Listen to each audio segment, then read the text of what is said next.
My wife was dying in the hospital, and our daughter flew to Hawaii, saying, "The old woman doesn't have much time left. I don't want to waste all my time on her." She chose beaches and cocktails instead of a final farewell, betraying everything we had given her. But when she returned and walked into her room, she fainted from the shocking truth that would change her life forever. Before we continue, please subscribe to the channel and let us know where you're listening in the comments. My thumb hovered over her contact photo. Stella, smiling at some corporate event 3 years ago. The screen's glow lit up the dim living room like an accusation. I'd been sitting in my father's leather chair for 20 minutes, the cold coffee beside me growing a skin. Outside, March rain tapped against the windows. Inside, just the grandfather clock, marking time. Tick, tick, tick. The notebook lay open on my lap. Day 11. No visit from S. I wiped my palms on my pants. Took a breath, pressed dial. 7 rings. I counted everyone. Dad? Her voice came through with background noise, music, laughter. What's up? Not hello? Not how are you? What's up? Stella, I'm calling about your mother. Yeah, I know. Listen, it's kinda loud here. She's asking for you. Every day. A burst of laughter behind her, someone's joke. She didn't move away from it. Dad, I told you. Work is insane right now. Monday's presentation is, it's not about work. My knuckles whitened around the phone. It's about your mother lying in a hospital bed. Don't start with the guilt trip. Guilt trip? I stood up. Couldn't sit anymore. 11 days, Stella. 11 days she's been there. I'm aware of the timeline, thanks. Are you? Because she keeps watching the door, thinking maybe today. That place is depressing. Her words slurred slightly. How many drinks? I can't handle hospitals. You know that. Your mother handled them just fine when you had pneumonia at 15. Silence. Then, that was different. How? I was a kid. I needed... She stopped herself. Needed what? Care, love, things she doesn't need now. I'm 38 years old, Dad. Stop trying to control every move I make. The music swelled behind her. Someone called her name. Trisha, maybe. Your mother is dying. I know that. Irritation sharp in her voice. You don't think I know that. Then act like it. You know what? I don't need this right now. I'm having one night, one single night, to relax, and you're calling me with... With what? The truth? Pa! The word cut through the noise, then dial tone. Call ended, 3:47. I stared at the phone. The screen went black. My reflection stared back, distorted in the dark glass. I threw it onto the couch. It landed on the floral cushion Minnie had embroidered 20 years ago. Yellow roses. She'd been so proud of those roses. 8 steps to the fireplace. The wooden floor creaked under my feet, that same board that had been loose since 1987. Minnie always said we should fix it. We never did. The mantel held our history in silver frames, chronological, left to right. Minnie's system. Stella at 5, gap-toothed and chocolate-covered. Stella at 8, sunflower costume for the school play. Stella at 15, hospital gown, pneumonia. Minnie asleep in the chair beside her bed at 3 in the morning. Stella at 23, college graduation, cap and gown, diploma raised high. Minnie crying, happy tears, mascara running. Stella's arms around us both, squeezing tight. I picked up that frame. The silver was cold. Fingerprints smudged the glass where Minnie had dusted it last month, back when she could still stand long enough to clean. The girl in the photo looked like she loved us. I studied her face. That smile. Those eyes. Where did she go? Slowly, I turned the frame face down on the mantel. My hand stayed there, pressing it flat against the wood. The clock chimed once. 8 o'clock. Rain turned to sleet, harder now, tapping like fingernails against the windows. My phone buzzed from the couch. I didn't move to check it. I picked up another frame instead. Stella at 5, that gap-toothed smile. The elevator lurched to the 4th floor. I'd counted each button lighting up. 1, 2, 3, 4. Same number of hours I'd slept last night. 4. The doors opened. Antiseptic smell hit me first, always did. Then the sounds, machines beeping, nurses talking in low voices, someone's television through a half-open door. The tulips felt heavy in my hand. $18 at the gift shop, yellow and pink. Minnie's favorites. Room 412. The door squeaked when I pushed it open. I forced my face into something that might pass for a smile before Minnie could see me. "Morning, honey." I crossed to her bedside, 6 steps from door to chair. I'd counted them so many times I didn't need to look anymore. Her forehead felt paper thin when I kissed it, too warm. "Dewey?" Her voice came soft, weak. "You're early?" Wanted to beat the traffic. I found the plastic vase on the windowsill, filled it at the bathroom sink. My hands shook, arranging the stems. I steadied them. She noticed everything. The chair scraped linoleum when I pulled it close. I took her hand. Wedding ring loose on her skeletal finger. "Is Stella coming today?" The question I'd been dreading since I woke up. She sent her love. Too bright.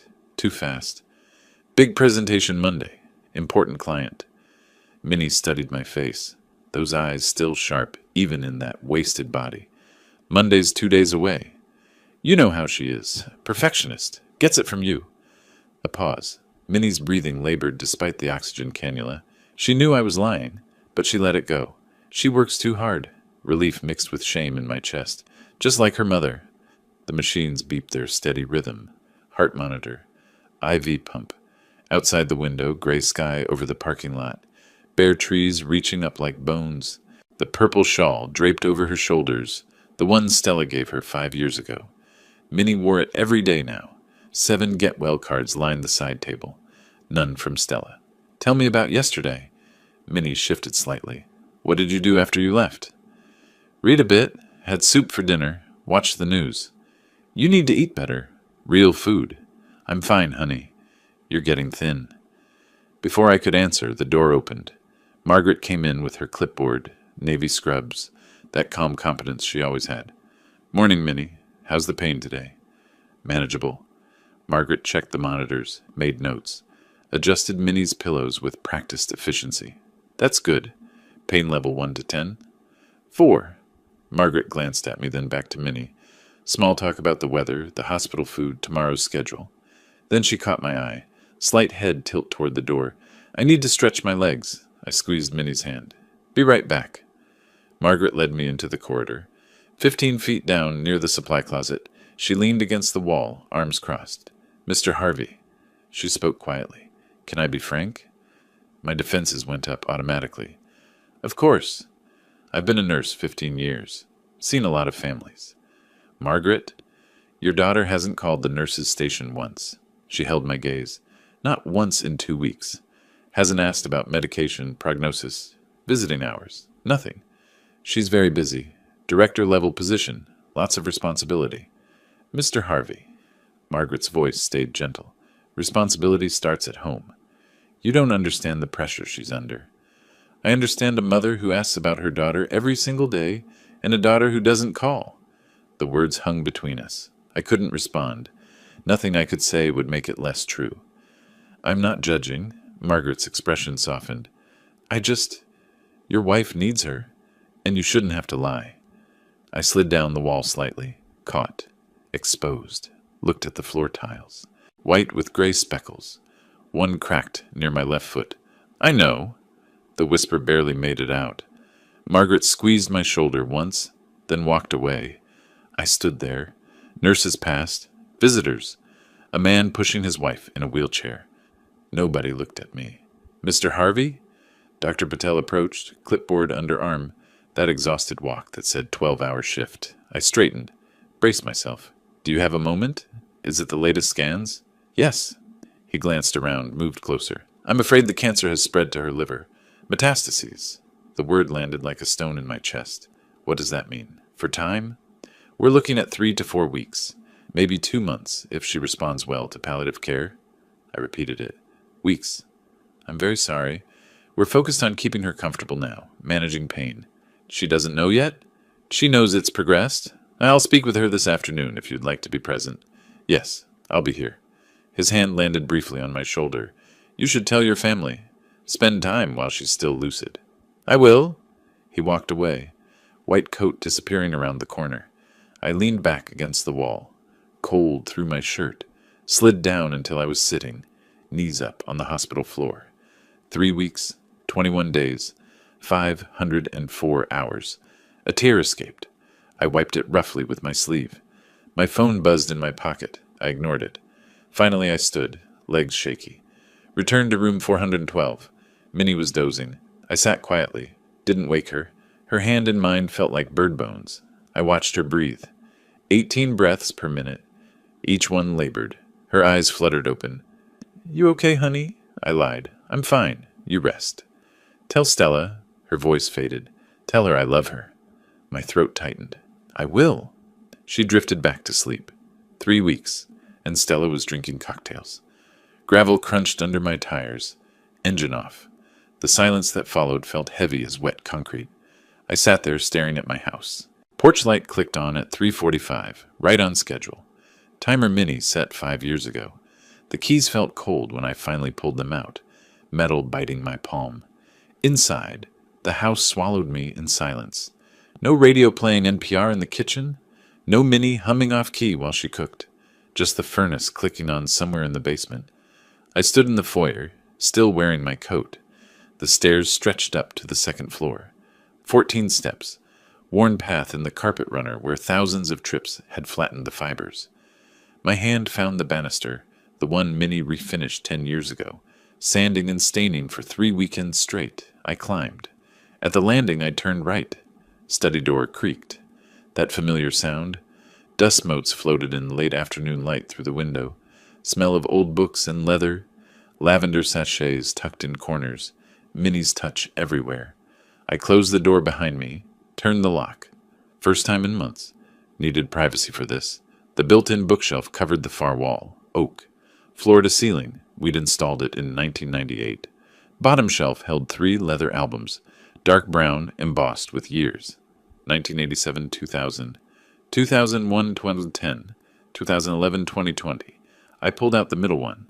2001, 2010. Stella ages 14 to 23. My father's desk sat in the corner.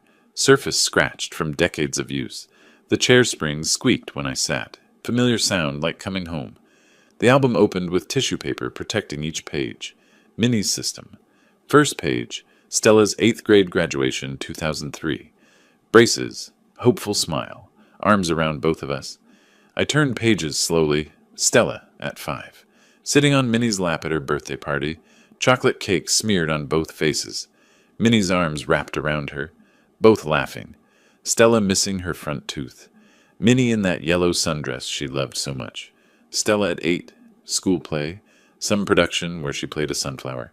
Handmade costume, Minnie sewed every petal. Stella beaming at the camera, clutching flowers we'd given her after. Stella at 15, hospital photo, her recovering from pneumonia. Minnie asleep in the chair beside her bed. The date stamp showed 3 in the morning. I must have taken this. Couldn't even remember doing it. Stella at 20, Northwestern campus, arms around both of us, all 3 squinting into October sun. Parents' weekend. She'd been so excited to show us her dorm. Stella at 23, college graduation, cap and gown, diploma in hand, Minnie crying those happy tears. Stella's expression, pure pride and love. I traced my finger over young Stella's face in one photo, lifted the corner carefully from its mount, held it close to the desk lamp. Minnie's handwriting curved across the bottom. Our sweet girl, age 5. One photo slipped from my grip, fluttered to the floor. I bent to retrieve it. Movement felt like lifting boulders. In the back of the album, a manila envelope tucked in the pocket. Worn edges, label in Minnie's hand. Stella, college letters. I opened it. 8 letters inside. Various dates, 1997 to 2004. Spread them on the desk chronologically by postmark. Picked up the earliest. September 1997. Freshman year. Her handwriting still rounded. Girlish. I read aloud to the empty room. Mom and Dad, I miss you so much. Classes are hard but exciting. Thank you for everything you sacrificed to send me here. I won't let you down. Love, your Stella. P.S. Mom, I'm eating vegetables like you made me promise. The paper trembled in my hands. Next letter. March 1999. Sophomore year. Thanks for the birthday check. Used it for textbooks. Boring, I know. Love you both. XO Stella. Shorter, but still warm. November 2000. Junior year. Hi. Sorry I missed Thanksgiving. Got an internship opportunity. We'll make it up at Christmas. S. Even shorter. April 2004. Postgrad. Just an email printout Minnie had saved. Got the promotion, director track. Moving to bigger apartment. Busy with onboarding. Talk soon. I set them down in a row. Watched the progression like watching someone walk away. Getting smaller, more distant. Until they disappeared. The more successful she got, the less she needed us. I set it to the empty room. And the less she cared. The desk drawer stuck. Had to pull twice before it opened. Inside, small velvet jewelry box. Maroon. I opened it. Gold locket. Heart-shaped. Engraved. Depoisem 2000. Our 25th anniversary. I'd given this to Minnie. She wore it for years until the chain broke in 2018. The hinge was stiff when I opened it. Tiny. Reluctant. Inside, photo of baby Stella. 3 months old. 1988. Opposite side, lock of baby hair. Brown, soft as down. I held the locket in my palm. Gold warming from my hand now. That baby needed everything from us. Fed her, changed her, rocked her through colic nights. Minnie barely slept for months. The contrast struck like lightning. Baby who needed everything. Adult who wanted nothing from us. I closed the locket, small click of closure, set it on the desk next to the letters and photos. Evidence of a transformation I'd been too close to see happening. Where did she go? That little girl who ran to us after school, bursting with stories? Minnie gave her everything. 38 years of sacrifices I'd watched add up. Sold her grandmother's jewelry to pay for summer camp in 2002. Worked extra tutoring hours for the college fund. Stayed up nights sewing costumes for every school play.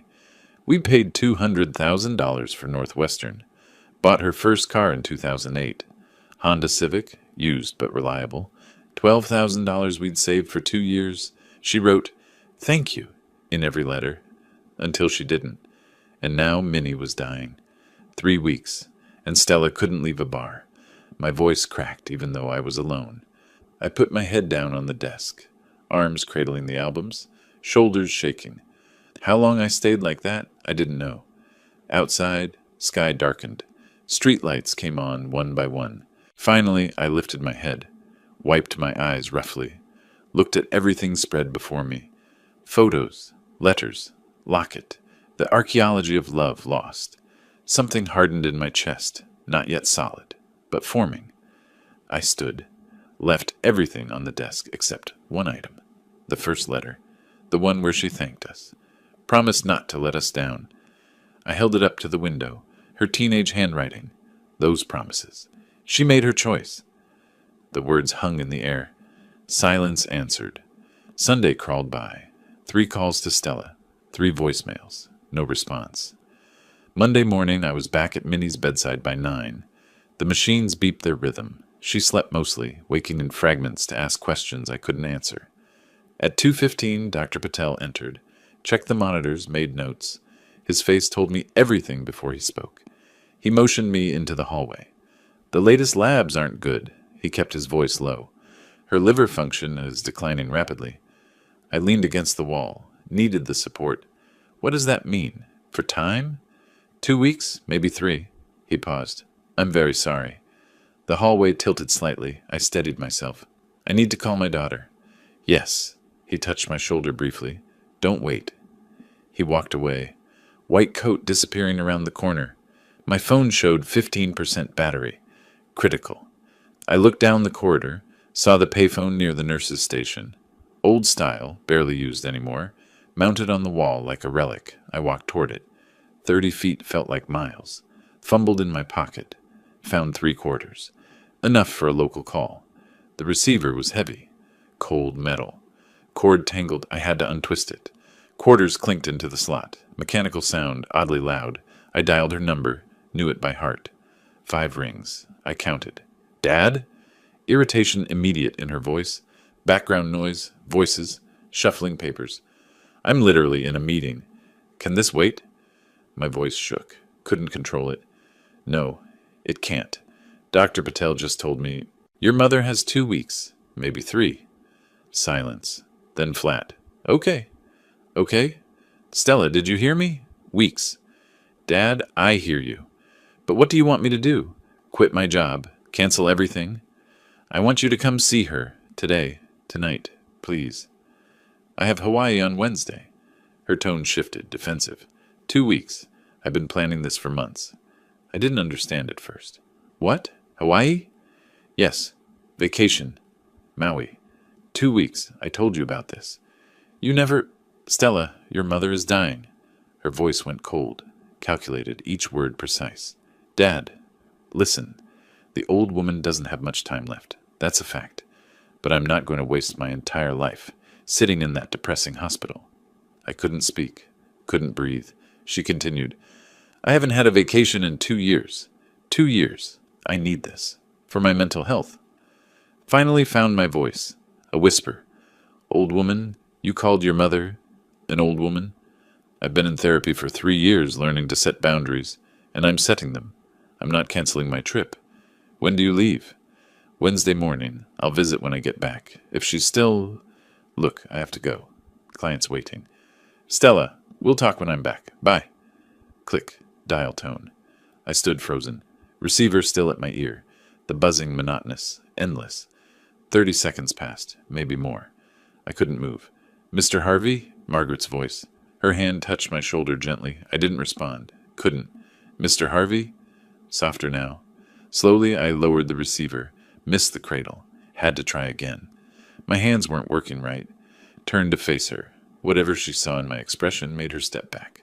What happened? Is it Minnie? My voice came out empty, hollow. My daughter called her mother, the old woman. Margaret processed this. I'm sorry, what? She said the old woman doesn't have much time left, and she's going to Hawaii on Wednesday. Margaret's face shifted, shock, then anger. She's what? For 2 weeks, while her mother dies. I slid down the wall. Slow collapse, back against cold tile. Ended up sitting on the floor in the hospital corridor. Covered my face with both hands. Shoulders shook. Silent crying. I couldn't stop. Margaret knelt beside me. Kept respectful distance. Didn't touch. Other staff passed. Looked. Kept moving. Hospital sees grief daily.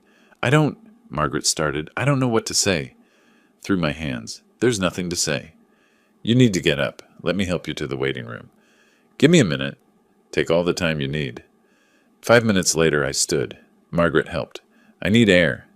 Are you okay to drive? I didn't answer. Walked to the elevator. Alone inside, I watched the floor numbers light up. Descending. 4, 3, 2, 1. Ground. My reflection in the steel doors looked like a stranger.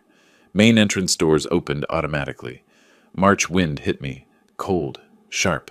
I didn't feel it. Stood on the sidewalk outside. People coming and going. Visitors, patients, staff. Life continuing around me like water around a stone. Parking lot half full. Sky gray, threatening rain. Wind picked up newspapers, trash, sent them skittering across asphalt. I checked my watch. 2:43, 23 minutes since Dr. Patel spoke to me. Everything changed in 23 minutes. Something hardened in my chest. Not grief anymore. Something colder. I looked up at the hospital windows. 4th floor. Minnie was up there dying. Stella was planning cocktails on a beach. This could not stand. I walked to my car, got in, sat in the driver's seat. Didn't start the engine. Took out my phone. Battery at 9% now. Stared at the screen. Wednesday. She'd be gone. Wednesday. 2 weeks. I had 2 weeks. I sat in the dark kitchen for hours. Didn't turn on lights when I got home at 6:30. Didn't eat. Didn't move. Just sat there replaying her words. The old woman. At 9 p.m. I finally reached for my laptop. The house was dark, except for streetlight through the window. Kitchen table cluttered with mail. Empty coffee mug from this morning. Refrigerator hummed, only sound. My face lit blue when the laptop screen came on. I sat motionless for a long moment. Looked around the kitchen. Our kitchen. Minnie's domain. 40 years of meals cooked here. 40 years of family dinners. Birthday cakes. Morning coffee. The photo of Stella on the refrigerator caught my eye. Corporate party. Fake smile. Held by a magnet shaped like a strawberry. I stood. Chair scraped floor. 4 steps to the refrigerator. Removed the photo. The magnet clattered to the floor. I didn't pick it up. Opened the drawer beside the stove. Junk drawer full of batteries, rubber bands, twist ties, Placed the photo face down inside. Closed the drawer. Returned to the table. Sat. Opened the laptop. This wasn't revenge. This was consequences. Stella chose Hawaii over her dying mother. She chose. If money was her language, I'd speak that language. My fingers moved across the keyboard. 2-finger typing. Slow but determined. How to change will, Illinois. Illinois Legal Aid website.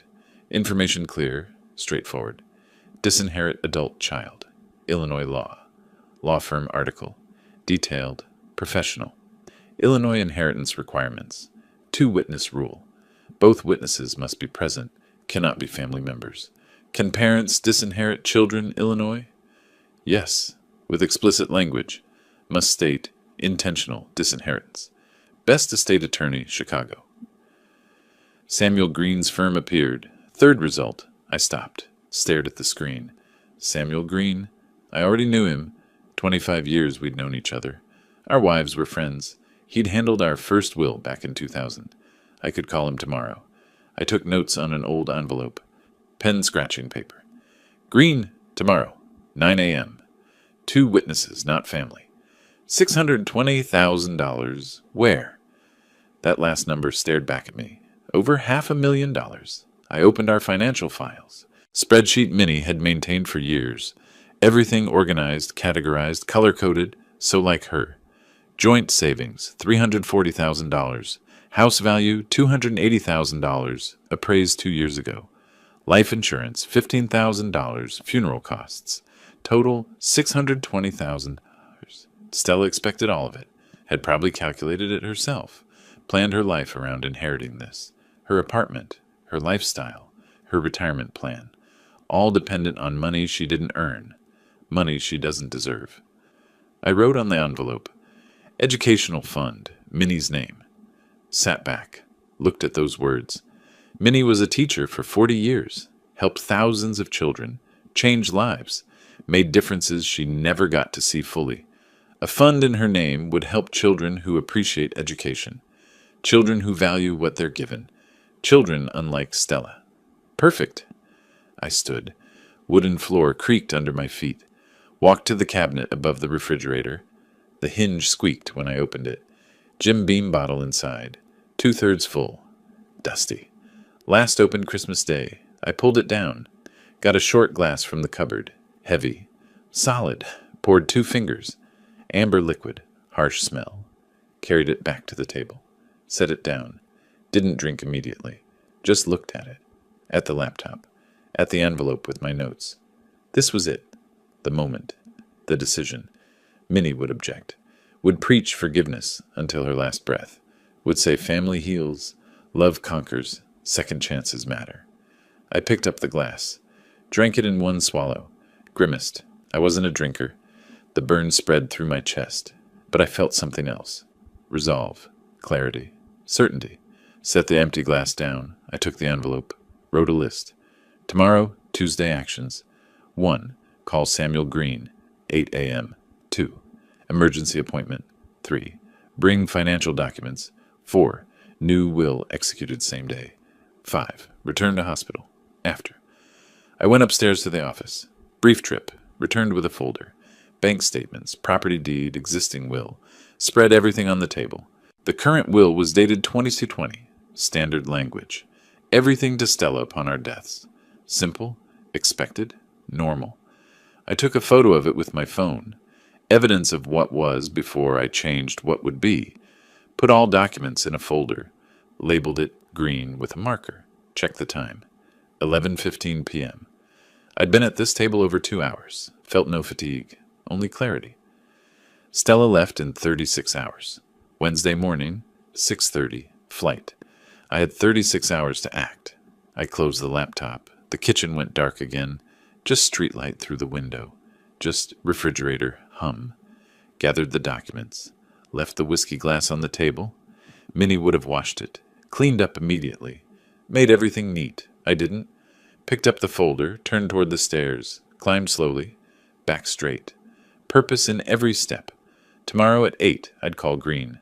Tomorrow, everything changed. Wednesday, March 19th, 6 a.m. Stella's post appeared while I made coffee. Airport selfie. Gate visible behind her. excited smile. Caption, off to paradise? Hawaii, ass vacation mode, living my best life. I screenshot it. Saved a folder on my computer labeled evidence. Drank the coffee cold. Collected my documents. Drove to the hospital. 2 p.m. Chicago, 9 a.m. Hawaii time. Arrival photo. Lay around her neck. Palm trees. Blue sky. Aloha! Made it! I was sitting in Minnie's hospital room when my phone buzzed. Used a colleague's phone to view Instagram. Stella had blocked me months ago, I realized then. Minnie slept. I held her hand. Watched her breathe. 18 breaths per minute. Labored. Margaret walked past the door. Saw my face. Said nothing. Understood. Thursday, March 20th. 10 a.m. Hawaii. 3 p.m. Chicago. Waikiki Beach photo. Bikini. Cocktail with tiny umbrella. Living my best life. I printed it at home that evening. Added to the folder. Growing stack. Friday, March 24th, 3 p.m. Chicago. My phone rang while I sat reading to Minnie. Pride and Prejudice. Her favorite. Aunt Doris. Voice sharp with anger. Dewey, Janet showed me that internet thing, the Instagram. Stella's on a beach drinking cocktails? I opened my mouth. Nothing came out. Don't you dare defend her. I have eyes. Doris, she had this trip planned. Planned? Planned? You told her Minnie was dying. I did. And she went anyway. What kind of daughter? She couldn't finish. Too angry. I know. You know? Then why are you protecting her? The whole family is talking. She hung up. I stood in the corridor. Phone dead in my hand. First confrontation. First shame. Margaret watched from the nurse's station. Her expression said everything. Saturday, March 22nd. 11 a.m. Hawaii. 4 p.m. Chicago. Snorkeling photos. Underwater camera. Colorful fish. Sea turtle. Underwater world is magical. Sometimes you need to disconnect and just be. 4 p.m. Cousin Janet called. Softer than Doris, but firm. Uncle Dewey, people are asking questions. Why isn't Stella there? I attempted an excuse. It's complicated. It's not complicated, it's wrong. Everyone can see it. I know, Janet. I know. Aunt Minnie deserves better. Click. Sunday, Monday, March 23rd, 24. 2 days blurred together. I texted Stella twice. Mom very bad. Not eating. Doctor says organs failing. 3 hours later. Okay, just okay. Not how bad. Not should I come home. Second text. Monday. Please call hospital. Nurse Margaret can update you. 4 hours later. Okay. I screenshot both exchanges. Added to evidence folder. Minnie's condition. Sunday. Ate 3 spoons broth. Pulse 92. Difficult breathing. Monday. Refused food. Sleeping 18 hours. Oxygen increased. Tuesday, March 25th, 12 p.m. Chicago. Mrs. Olson stopped me at the mailbox. I saw your Stella's photos. She's on vacation? Not judgment in her voice. Pity. Worse than judgment. I nodded. Oh, Dewey. She touched my arm. Walked away. Pity felt like acid. 5 p.m. Chicago. 12 p.m. Hawaii time. Sunset cruise photo. Ocean. Pink sky. Wine glass. Grateful for this moment. Life is too short not to enjoy. Life is too short. I read those words sitting beside Minnie. Her life literally too short. Weeks. Days, maybe. The irony tasted like bile. Wednesday, Friday, March 26th, 28. The posts kept coming. 27 total over 2 weeks. Samples. Best Mai Tai ever. Pearl Harbor Memorial, so moving. Moving? You can't visit your dying mother? Dinner at Duke's. Fresh ahai. Sunrise yoga on the beach. Blessed. Helicopter tour. Incredible views. Sometimes you just need to prioritize yourself. Self-care. My routine became mechanical. Morning, check Instagram through borrowed account. Drive to hospital, 35 minutes. Sit with Minnie, 10 to 12 hours. Read to her when conscious. Hold her hand when sleeping. Lie when she asked about Stella. Evening, home, print new posts. Add to evidence folder. Count, 27 posts. 0 calls to hospital. Saturday, Monday, March 29th, 31. Minnie declined visibly. Saturday, blood pressure dropping, skin yellowing from liver failure. Sunday, barely conscious, whispered, Stella? I lied. Soon, honey, soon. Monday, Dr. Patel adjusted pain medication, pulled me aside. Days now, maybe a week. Days. The shame accumulated like snow. Aunt Doris called again, angrier this time, screamed about family duty. Janet texted, "Family asking me to ask you, where is she?"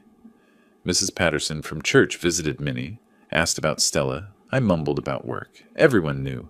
Everyone had seen Instagram. Nobody believed my excuses. My evidence folder grew. 27 printed Instagram posts. 2 SMS exchanges showing OK responses. Notes on family calls. Dates, times, accusations.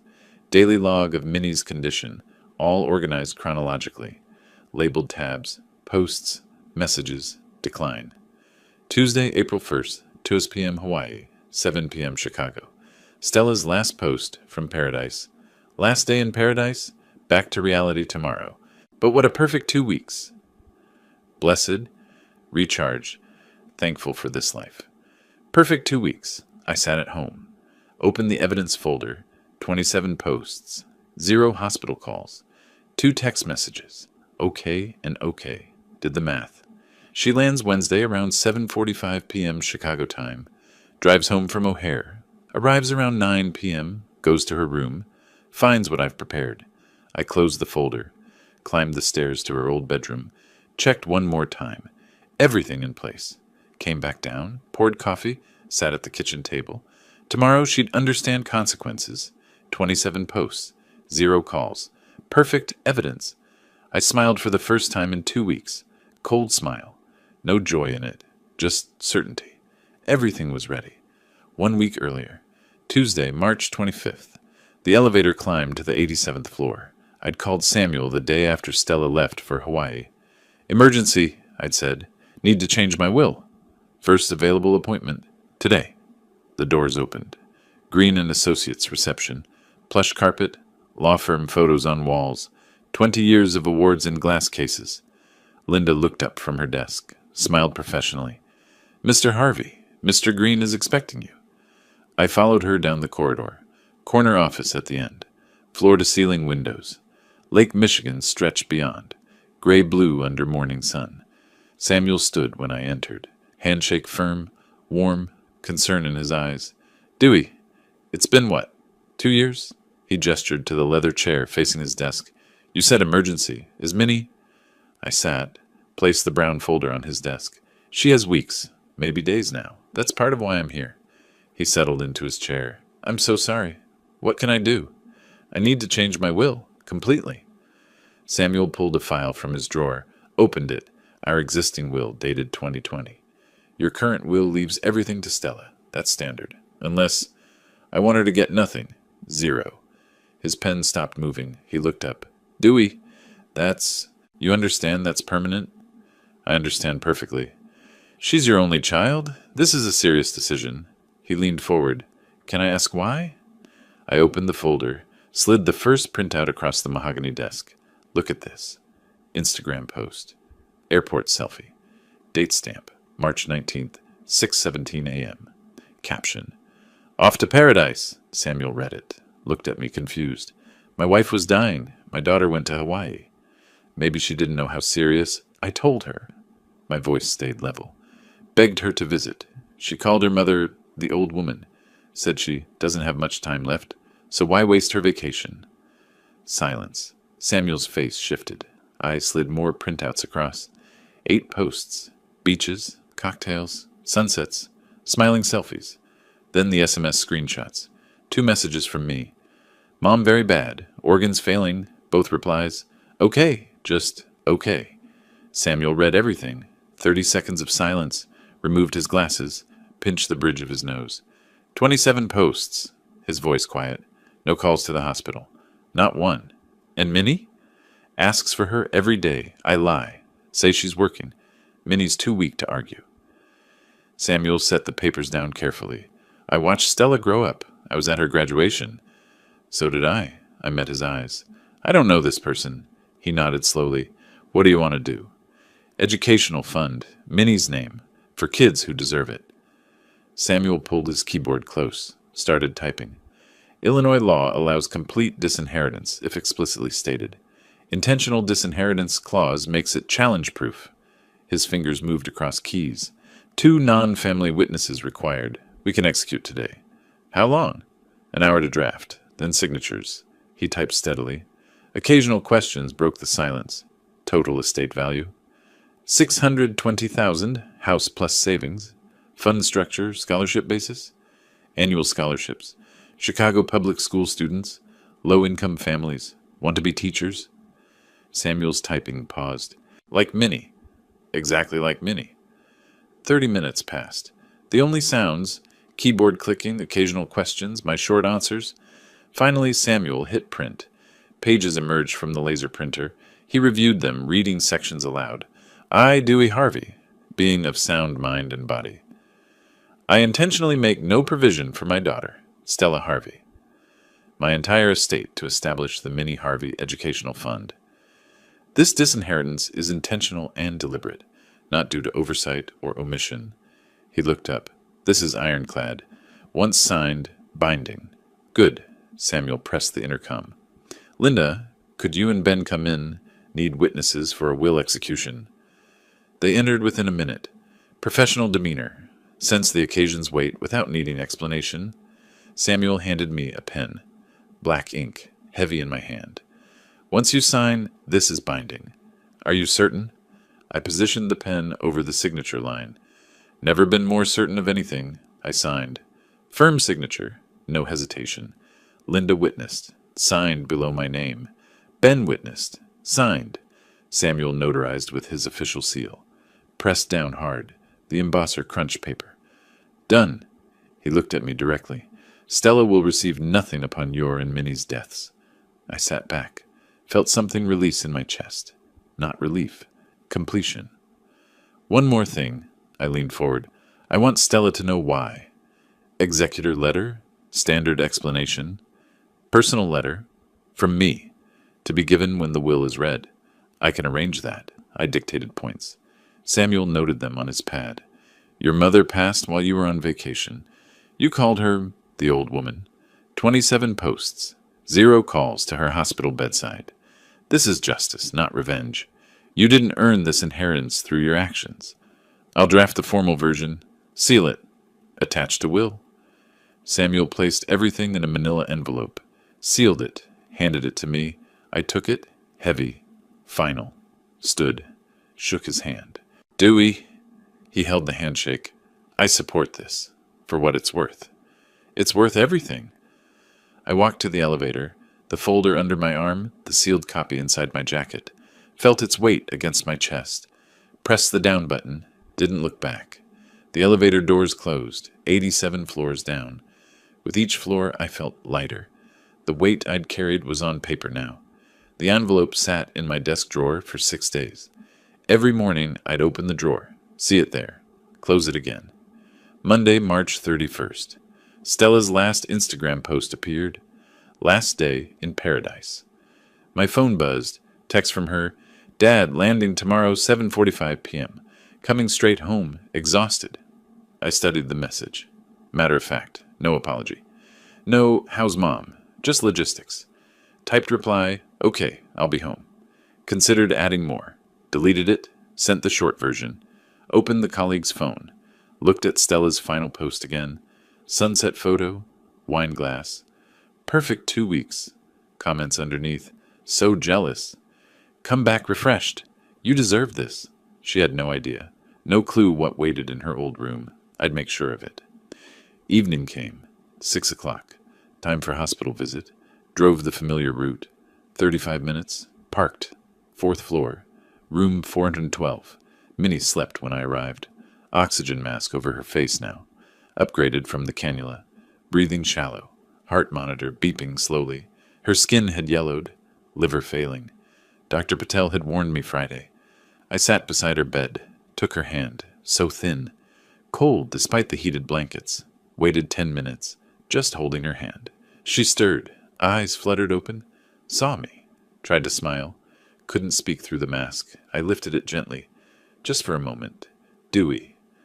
Whisper. Barely audible. I'm here, honey. I'm always here. Stella? The same question. Every day. Always the same question. Pause. She's coming home tomorrow. Relief crossed her face. Good. Minnie, I need to tell you something. My thumb traced circles on her hand. I did something. Changed our will. Confusion clouded her eyes. What? Stella won't inherit. It's going to an education fund. Your name. For kids who need it. She processed slowly. Weak. Stella? She chose Hawaii over you. I can't forgive that. Maybe you could. I can't. A tear escaped down her temple. My baby. I kissed her hand. I'm sorry. I had to. She needs to learn consequences. Minnie, too weak to argue, just closed her eyes. Tears still wet on her face. I love you. This is for you. To honor you. She didn't respond, drifted back to sleep. I replaced the oxygen mask, sat there another hour, watching her breathe. Tuesday morning, 10 a.m., home alone, went to the study, opened the desk drawer, took out the manila envelope Green had given me, felt its weight. Moment of truth. Opened it carefully. Inside, will copy, 3 pages stapled. Letter, 1 page. Read the letter one final time. Stella, if you are reading this, your mother has passed away. You were not there. You were on vacation when she needed you most. You called her the old woman and said her remaining time wasn't worth interrupting yours. I have changed our will. You will inherit nothing. The entire estate, $620,000, has been directed to establish the Minnie Harvey Educational Fund for students who want to become teachers. This is not revenge. This is consequence. You did not earn this inheritance through your actions. Your father, Dewey Harvey. Set it down. Found a new manila envelope. Large one. Wrote on the front, in black marker, Open immediately. Placed will copy and letter inside. Sealed it. Held it. Final moment. Point of no return. This was it. 3 o'clock. Afternoon light slanted through windows. Climbed the stairs to Stella's room. Door closed. Hadn't been in here for months. Pushed it open. Everything frozen in time. Twin bed with purple comforter she'd picked at 16. Desk with old textbooks from college. Posters on walls. Bands from the 2000s. Movies she'd loved. Photos everywhere. High school friends. Family vacations. Debate team pictures. Trophy shelf. Volleyball. Academic awards. Everything she'd been. Before. Dust on surfaces. I didn't clean in here often. Couldn't bring myself to change anything. This was the room of a loving daughter. That person didn't exist anymore. I walked to the bed, placed the envelope centered on the purple pillow, smoothed it flat, white against purple. Impossible to miss. Stepped back, looked at it. There. Done. Left the door half open. So she'd see the light. Go in. Went downstairs. Evening came. 6 p.m. Made coffee. Didn't drink it. Sat in the living room. Same armchair as that first phone call, 3 weeks ago. Felt like 3 years. Check the clock. 6:15. Stella lands 7:45. Home by 8:30, maybe 9. TV on. Didn't watch it. Clock, 7 p.m. She was in the air now, somewhere over the Pacific, or the Midwest. Headed home. Clock, 7:45. Landing. Phone buzzed. Text from her. Landed, getting Uber. I typed back, okay. Clock, 8:15. Waited. House quiet. Only TV murmur. Clock ticking. Rain started outside. Drops tapping windows. My breathing stayed steady. No nervousness. Just readiness. I'd been ready for 2 weeks. Headlights swept across the living room wall. Car door slammed. Her key in the lock. I didn't move from my chair. The key turned. Metal scraping lock. Door pushed open. Hinges creaked. Stella entered, pulling her suitcase. Wheels bumped the threshold. Backpack dropped with a heavy thud. She kicked the door closed with her foot. Struggled with the suitcase. Stuck on the entry rug. Muttered something under her breath. Finally looked toward the living room. Saw me sitting there. Barely acknowledged me. Hi, Dad. Not looking at me. Where's Mom? I didn't stand. Voice flat. Hospital. Where she's been? Dad, don't start. Annoyance sharp in her tone. I'm exhausted. 9-hour flight. I'm sure. She caught my tone, defensive immediately. Look, I'll visit tomorrow, okay? I need sleep. I said nothing. Just watched her. She shifted uncomfortably. Whatever. I'm going to bed. No hug. No question about Minnie's condition. Just dismissal. Left her suitcase in the entryway. Took only the backpack. Started climbing the stairs. 14 steps. I heard each one. Her hand on the banister. Footsteps ascending. Reaching the landing. Turning right toward her room. Door half open. Light spilling in from the hall. She pushed it fully open. I watched from below. Listened. Silence for 5 seconds. Then her backpack hitting the floor. Light switch flipping. Room flooding with brightness. More silence. Footsteps. 3 steps toward the bed. Paper rustling. The envelope. Tearing sound. Ripping. Pages rustling. Silence. 10 seconds. 20.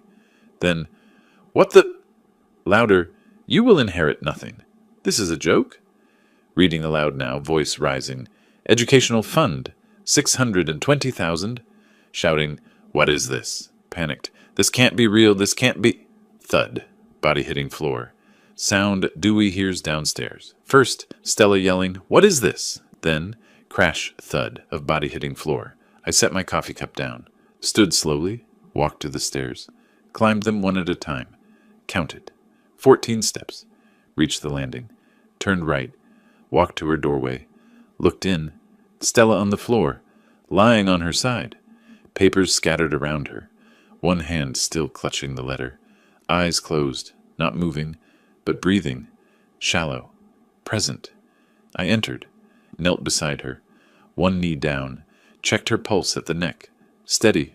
Just fainted. Stella. Stella. Slapped her cheeks lightly. No response. Went to the bathroom. Filled a glass with cold water. Returned. Sprinkled water on her face. She stirred. Eyelids fluttered. Confused groan. Eyes opened. Unfocused. Saw me above her. Disorientation crossed her face. Where am I?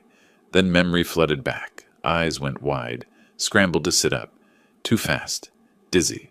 I steadied her. Hand on her shoulder. Mechanical. Not loving. What happened? Voice weak. You fainted. 20 seconds, maybe. The papers. The will. She grabbed my arm, wild-eyed. Dad, that letter. That will... Tell me it's not real. I looked at her directly. It's real. You can't do this. I already did. March 25th. It's legal. It's done. Her voice cracked. No, this is fake. You're trying to scare me. It's not fake. Dad, I'm sorry, okay? Bargaining now. I'll visit Mom tomorrow, I promise. Tomorrow's too late. You can't just cut me out. I'm your daughter. Are you? The question hit her, stopped her cold. She stared at me, mouth opened. Nothing came out. Still on the floor. I helped her slide to lean against the bed. She was shaking. Picked up the will copy. Read it again. 620,000, educational fund, intentional disinheritance. Looked at me with disbelief. You're serious? Completely. She clutched the will, knuckles white, eyes filling with something. Tears or rage, couldn't tell yet. I stood. She sat on the floor, surrounded by papers that destroyed her future. The silence stretched between us like a chasm. Her mouth opened again. She struggled to her feet, grabbed the will, waved it at me. This isn't legal. I crossed my arms. Stayed in the doorway. It's completely legal. You can't just cut me out. I can. I did. I'll contest it. Any lawyer will tell you. Samuel Green drafted it. Best estate attorney in Chicago. Airtight. She shifted tactics. You're doing this to punish me. I'm doing this because you earned it. I've been busy. You don't understand my life. My voice stayed level. I understand perfectly. I'm your daughter. Desperation crept in. That has to mean something. You were my daughter. Past tense. The words hit her like a slap. How can you say that? How could you call your mother the old woman? She froze. I didn't mean it like that. You're twisting my words. March 17th, 2:23 p.m. I recited it precisely. You said, the old woman doesn't have much time left. I'm not wasting mine sitting in a hospital. Quote, I was stressed. Work pressure. You don't know what it's like. You were at a business meeting, then went to Hawaii for 2 weeks. I needed that vacation. Mental health. My therapist said... I cut her off with a hand gesture. Stop. She changed tactics again. Attacked. You're not perfect either. You worked all the time when I was growing up. I worked overtime to pay your $200,000 Northwestern tuition. You chose that. I chose to give you opportunities. My voice hardened. You chose cocktails over your dying mother. Direct hit. She staggered like I'd struck her. Paced the room. Pulled at her hair. Picked up papers. Threw them down. Then sudden shift. Dropped to her knees. Theatrical. Grabbed my pant leg. Daddy, please. I'm sorry. I was wrong. I looked down at her. Unmoved. She tried to kiss my hand. I pulled away. I'll change. I'll visit Mom every day. Too late for that. I'll go to the hospital right now. And say what? Whatever you want. I'll apologize. Tears flowing now. Real ones this time. I'll make it right. Just undo the will. You're not sorry you hurt her. I stated fact. You're sorry you lost money. That's not true. Every word you say proves I made the right choice. I'll take care of you both. I promise. If you loved us, you'd have been there. You weren't. She collapsed. Not fainting this time? Just defeated? Sat on the floor, papers scattered around her. What do I do? Tell me what to do. Nothing. It's done. I turned, walked to the door. Where are you going? She scrambled up, followed me desperately, wouldn't let me leave. I descended the stairs. 14 steps. She stumbled after me, entered the living room, sat in my chair. She stood in the doorway, disheveled, papers still clutched in her hand. Rain drummed harder against the windows. Clock showed 9:10. I reached into the side table drawer, pulled out the manila folder. She saw it. Didn't understand yet. Not yet. I opened the folder, took out the first printout, placed it on the coffee table. Facing her, added another, arranging them in rows. She watched, confused at first, then recognized them. Her own posts. Color drained from her face. March 19th, 6 a.m. O'Hare Airport. I pointed to the first one. Off to paradise. Silence. Your mother couldn't swallow water that morning. Placed the next post. March 20th. Waikiki Beach. You in a bikini with a cocktail. The caption stared up. Living my best life. That day they put a catheter in your mother. She couldn't walk to the bathroom anymore. Next post. Snorkeling photo. Sea turtle. March 23rd. Underwater world is magical. That's what you wrote. My finger tapped the date. That day your mother said to me, Dewey, I want to see Stella one last time. I kept going. Methodical, relentless. Beach sunset, restaurant meal, helicopter tour, yoga pose, cocktails with strangers. Each beautiful moment paired with her mother's deterioration. March 25th. You're parasailing. She stopped eating solid food. March 28th. You're at a luau. She couldn't stay conscious more than 4 hours. April 1st. Your last post. Perfect 2 weeks. Her liver was failing. She picked up one printout, hands trembling. Dad, stop. I didn't stop. She sat on the couch edge. Couldn't look away. Covered her face with her hands. Peeked through fingers at the table covered with evidence. I pulled out my phone. Showed her our text exchange.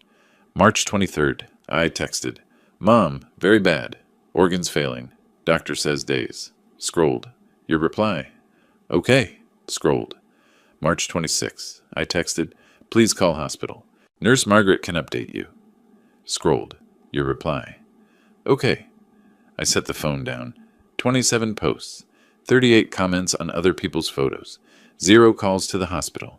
0 questions about medication, prognosis, pain levels. 0. I thought I had time. You had time for helicopter tours. I was going to visit when I got back. When was that? I looked at her directly. When she was already gone? Silence. I stood, walked to the window, looked out at the dark, rainy street. 10 seconds of silence. She watched my back. I spoke without turning. Your mother died today. Pause. Let it land. 6:30 this evening. What? Confusion? What did you say? I turned to face her. Minnie died while you were on the plane from Hawaii. No, shaking her head. No, you're lying. You're trying to punish me more. She can't be. I just talked to you yesterday. Hospital called at 6:15. I got there by 6:25. Details made it real. Had to make it real. She was conscious for the last 5 minutes. On morphine, but aware. Margaret was there. The nurse you never called. Aunt Doris made it in time. Drove from Springfield. Mrs. Olson came to say goodbye. Everyone who mattered was there. Pause. Except you. Her voice cracked. What? What did she say? Last thing she said, I let the silence hold. Where's Stella? 10 seconds. 20. Those were her last words. Question, not statement. I held her hand and lied. She's coming, honey. She's on her way. Minnie closed her eyes. Waited. You didn't come. She stopped breathing at 6:31. Stella slid from the couch to the floor. Not manipulation this time. Real. A keening sound escaped her throat. No, no, no, no. Rocking back and forth. I didn't know. I didn't know. You didn't ask. She collapsed into the prints of her own vacation. 27 posts scattered across the floor around her. Her mother's last word was her name. A question she'd never answer. I stood there, looked down at her. She'd lost more than money tonight. 7 a.m., Wednesday morning. I descended the stairs. Stella on the couch where I'd left her, still in yesterday's clothes. Eyes red and swollen. She'd been awake all night. Walked past her to the kitchen. Made coffee. 1 cup. She appeared in the doorway. Opened her mouth to speak. I raised my hand. Stop gesture. She closed her mouth. Funeral is Saturday, April 5th. 11 a.m. Morrison Funeral Home on Maple Street. Pause. You can come or not. Your choice. Pause. After the funeral, you have 2 days to remove your belongings from this house. Sunday and Monday. Then I'm changing the locks. Dad, can we talk about... No. Everything's been said. About Mom, about us, about... There is no us anymore, Stella. I met her eyes. There's a father notifying a daughter about a funeral. That's all. Don't say that. April 5th, 11 a.m. That's all you need to know. I walked past her, went upstairs, left her standing in the kitchen. Saturday, April 5th, 11 a.m. Morrison Funeral Home. 60 people came. Tulips everywhere. Minnie's favorite. Closed casket. Simple oak. Photos of Minnie displayed on easels. Young teacher. With me on our wedding day, holding baby Stella. Stella arrived alone. Black dress. Sat in the back row, not the family row. People noticed. Whispered. Aunt Doris passed her. Didn't acknowledge her. Cousin Janet gave a sad look, but kept her distance. I stood at the podium. Composed. Minnie Harvey was the best person I ever knew. 42 years of marriage, and every day I thanked fate for her. She was a teacher, not just in school, but in life. She taught love, patience, forgiveness. She believed in people, even when they didn't deserve it. Some people glanced at Stella. Minnie made the world better than she found it. Now her name will live on in the hearts of children she helps through the educational fund we created. She always said, children are our future. Now her legacy helps that future. I sat. No mention of Stella. Afterward, people embraced me, offered condolences. Stella stood apart, isolated. She approached tentatively. I accepted her hug. Brief, mechanical. No warmth. Said nothing to her. Turned to speak with others. She was excluded from every conversation. At the cemetery, she stayed at a distance during the graveside service. Didn't approach the grave until everyone left. I watched her from my car, then drove away. Sunday afternoon, April 6th. Stella in her old room, packing. I stood in the doorway, arms crossed, watching. Didn't help. Didn't speak unless spoken to. You have until Monday, 6 p.m. Monday, 5:30. She carried her last 2 suitcases downstairs, stopped at the door. Turned to me.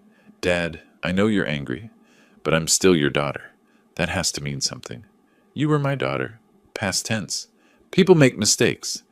Mistake is forgetting a birthday, missing a meeting. I kept my voice level. What you did wasn't a mistake. It was a choice. I chose wrong. I know that now. You chose cocktails over your mother. Live with that choice. Last attempt. I'll contest the will in court. Cold smile. Try it. Samuel Green drafted it. I have evidence. Your posts. SMS. Witness statements from nurses. Family. Court will see exactly who you are. But if you want public humiliation, go ahead. Defeated. I regret everything. I regret what you became. Goodbye, Stella.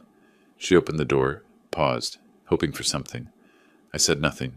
She left. I closed the door behind her, locked it, heard her car start, drive away. Friday, April 11th, 1 week later, checking the mail, found envelope from Green & Associates, opened it in the garden. Read, Dear Dewey, pleased to inform you, Minnie Harvey Educational Fund officially registered with State of Illinois. Tax exempt status approved. Fund value $620,000. First scholarships awarded September 2025. 15 recipients, $5,000 each. Annual renewable. First recipient, pending. Maria Gonzalez, 15, daughter of cleaning service worker, dreams of becoming English teacher. 4.0 GPA, volunteer tutor. Exactly who Minnie would have chosen. Your wife's legacy begins. Samuel. I sat on the bench, where Minnie and I had coffee every morning for 40 years. Spring sunshine, birds singing, April warmth. Took her photo from my wallet. 40 years old. Before Stella, before cancer. Just us. Looked at it. First genuine smile in a month. I did it, honey. Speaking to her. I know you wanted forgiveness, but I'm not you. I couldn't forgive someone who treated you that way. Now your name helps children, real children who appreciate opportunities. Stella lost an inheritance. They gain futures. That's justice. That's right. The photo showed Minnie at 25, before everything, just her smile. I smiled back at it. Spring sun warmed my face. First warmth I'd felt in weeks. Minnie's name would help 15 kids this year. That was enough. Justice wasn't revenge. It was consequences, and consequences had arrived. If you like this story, please like this video, subscribe to the channel, and share your impressions of this story in the comments. To listen to the next story, click on the box on the left. Thank you for watching,